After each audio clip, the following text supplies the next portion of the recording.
Welcome to part 3 of Oregon wine history. So we left part 2. The modern wine industry had just been established, but as we said then, these guys have been planting lots and lots and lots of different grapes. So how come Pinot Noir got to take over, got to be the one grape that Oregon was known about?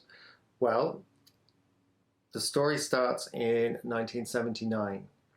There is a competition known as the Wine Olympics. It's held in Paris, and it's a bunch of Pinot Noirs are in the competition. Who's got the best Pinot Noir?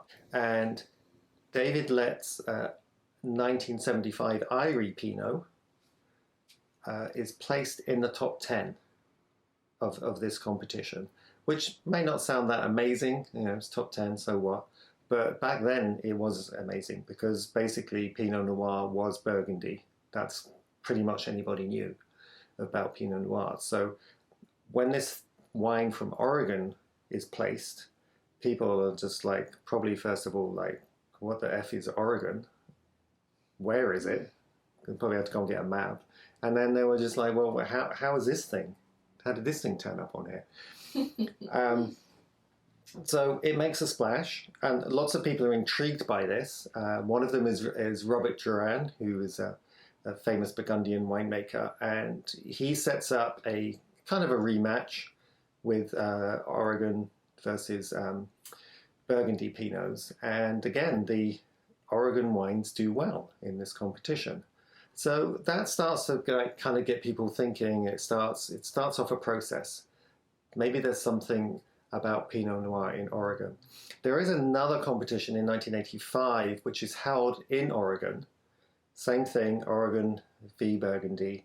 And Oregon comes out top again. 5 of the 7 top places are won by Oregon Pinots. The judges couldn't tell for half the wines whether they were Oregon wines or Burgundian wines, meaning, you know, they didn't know where half of them had come from, which, you know, for Oregon is a pretty good result. These Burgundy Pinots are meant to be the best of the best and, you know, completely singular, but then you've got these Oregon wines that are pretty much tasting the same. And then in 1987, Robert Duran, the guy I mentioned a second ago, he buys 100 acres of land in the Dundee Hills, which is in the Willamette Valley, which again helps to put Oregon on the map, because if this Burgundian winemaker is serious about Oregon, that he's putting his money where his mouth is, so there's got to be something in this.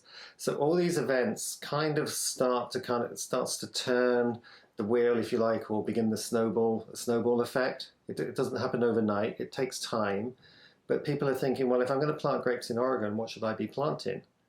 And Pinot Noir seems to be the sensible answer for a lot of people, because it's the one that has the publicity.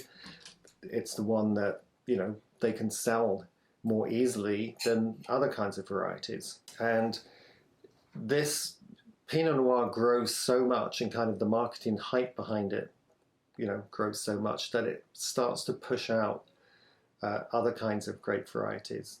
So Pinot comes to dominate. Now just under 60% of all production is Pinot Noir.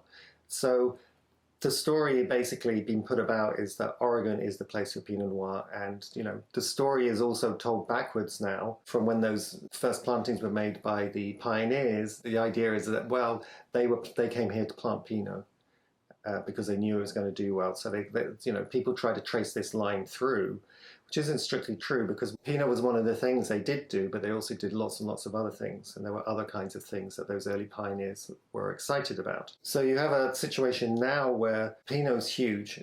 Other varieties are kind of trying to encroach on that, if you like, and there's more and more of those. But it's still Pinot is the big story. I've read some things where it's difficult, for example, to get a bank loan if you want to start a vineyard and you're not going to grow Pinot, because it's just harder to sell. You know, Oregon is still known for its Pinot Noir. So that's the story of how it became a Pinot Noir state, if you like. Going forward in the future, there's other varieties and things that are going to make an impact, and I'm sure we'll be talking about those in Sunday school as well.